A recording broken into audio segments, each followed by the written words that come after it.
So, looks like we got some sort of a leak from there, most likely coolant.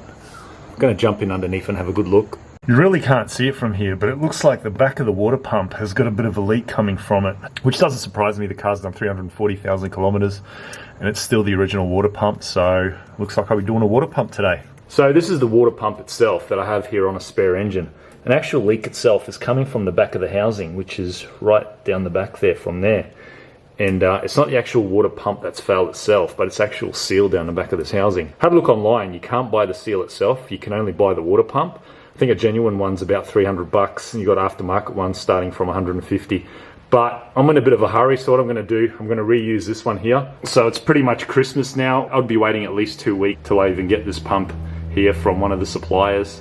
So I'm just gonna go with this one. To some of you probably thinking, you know, why bother? But this motor here has done 140,000 Ks. My one's done 340. So the water pump itself is actually down there. It's buried underneath all this stuff here. So I'm gonna have to remove this intake pipe, probably this fuel filter housing, the throttle body, as well as the rear intake pipe there before I can even get to it. But before I do that, I'm gonna disconnect the negative terminal on the battery because I'm gonna be undoing a few electrical connectors here. I just wanna make sure that, you know, all that's disabled before I start.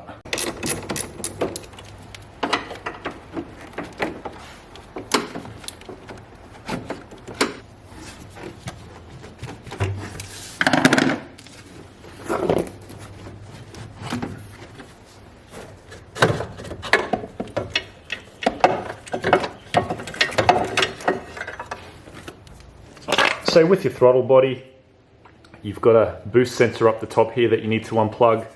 You've got another plug down here. Then after that, just take off those 1, 2, 3, 4 screws, and that'll separate your throttle body from this plastic part.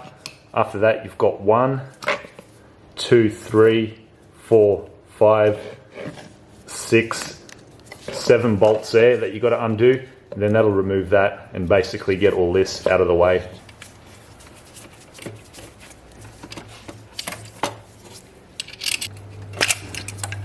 Go.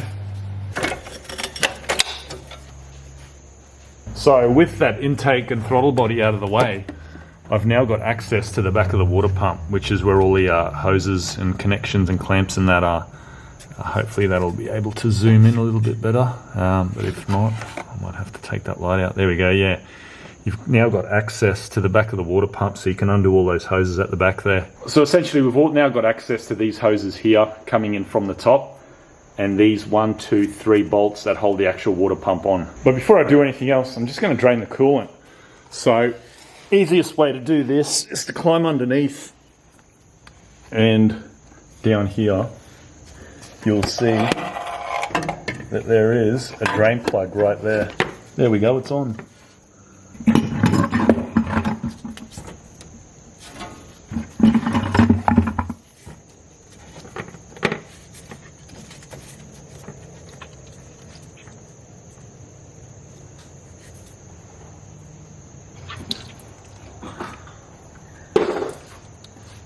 So using just a regular set of pliers, the first pipe that I removed was this top one here.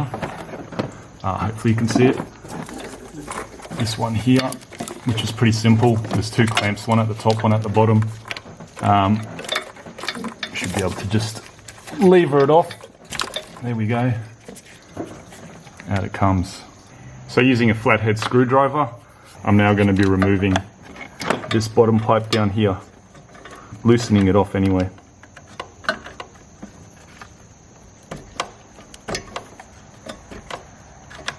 Hopefully I can get it. There we go. Alright, so we've got 2 pipes down, 2 more to go. So hopefully you can see that, but I've got 3 of them off. Now 1 more, which is located down here. Where is it? There, right there. That's that hose clamp right there. So I've got all the coolant lines now disconnected. So the only thing left now is to actually remove the serpentine belt from the water pump, and for that I'm going to be using a 1/2-inch drive with a little extension on the end of it. So I got my 1/2-inch drive into the tensioner there. Now I'm just going to grab an extension and release this belt.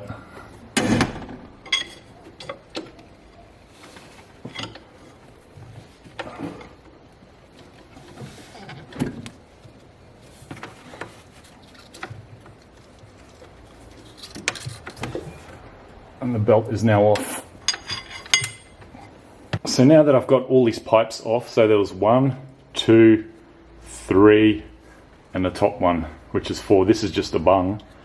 What I'm going to do next is undo these 1, 2, 3 bolts that actually hold the pump on.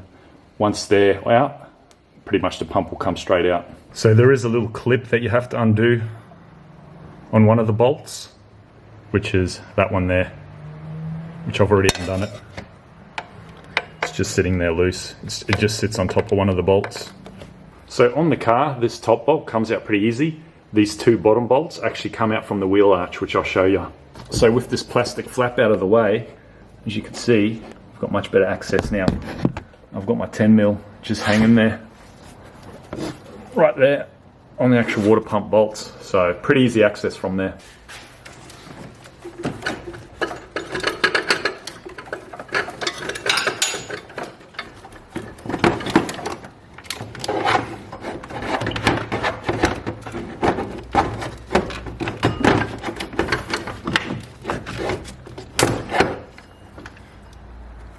And that is your water pump. So here is the water pump that was on the car. It's done about 350,000 kilometers.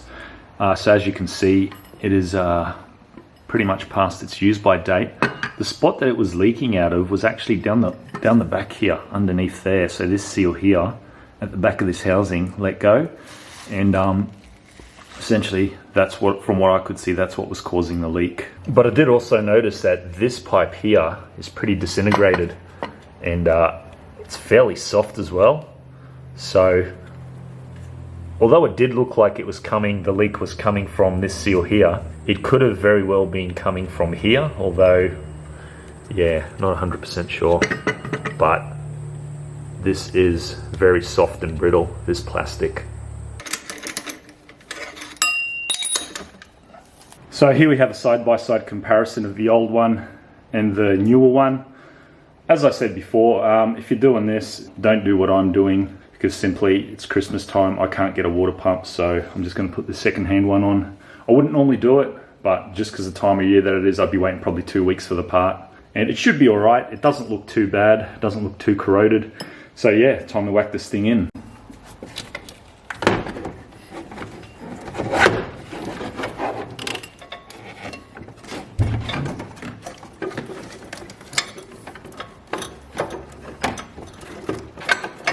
Alright, she's in. So just tightening up the top bolt now. With the bottom bolt, actually got to put them into the water pump before you actually fit the water pump to its final position.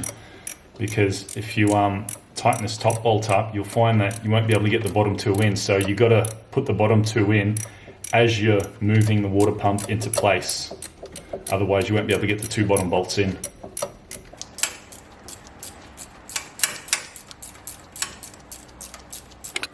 So the water pump is now all bolted up. I'm going to whack the serpentine belt back on and then start putting the hoses on.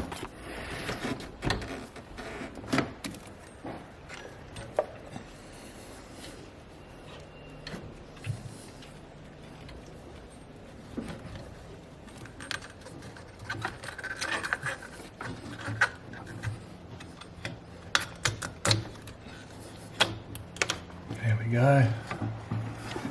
So I'm just giving each hose a bit of a spray of silicone just to help it slide on, and you know, it's plastic so you don't want it breaking anything. So I just got that bottom hose on, which is that one right there. Pretty easy to get back on, plenty of room to get the clamp in there. So this is the last hose to go on, which is the top one. This one's probably the easiest to get on out of all of them.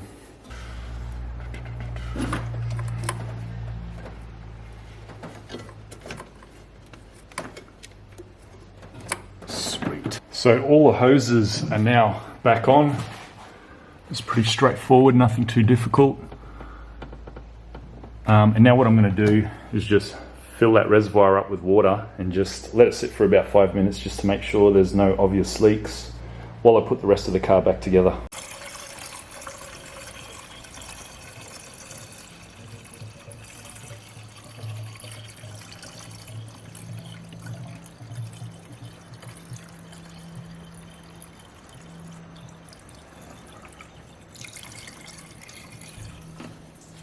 So now it's just a step-by-step process of putting these back on.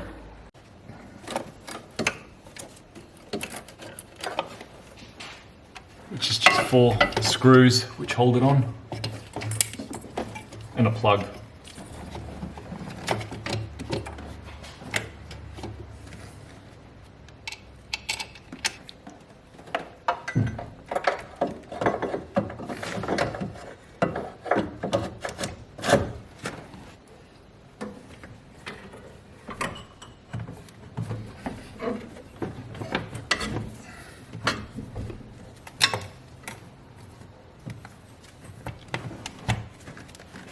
So everything is back together. I've got the battery connected back up. I will need to prime the diesel filter simply because I've had it out. So you just got to cycle your ignition a couple of times for about 30 seconds just so the low pressure fuel pump gets diesel up into there. That coolant level will drop significantly when I start it up. That's just because obviously it's got air in the system. So let's kick it over and see what it does.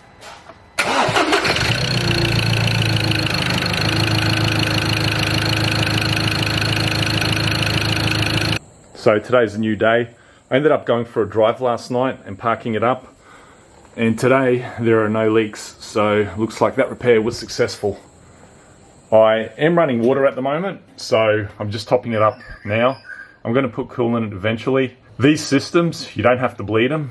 All you do is just fill up that coolant reservoir, and then you'll see that, you know, after you take it for a drive, it'll drop down, and then eventually it'll just find its level and just keep it at that level. It's got high and low marks there, so that's all there is to that. But besides that, we have a successful repair.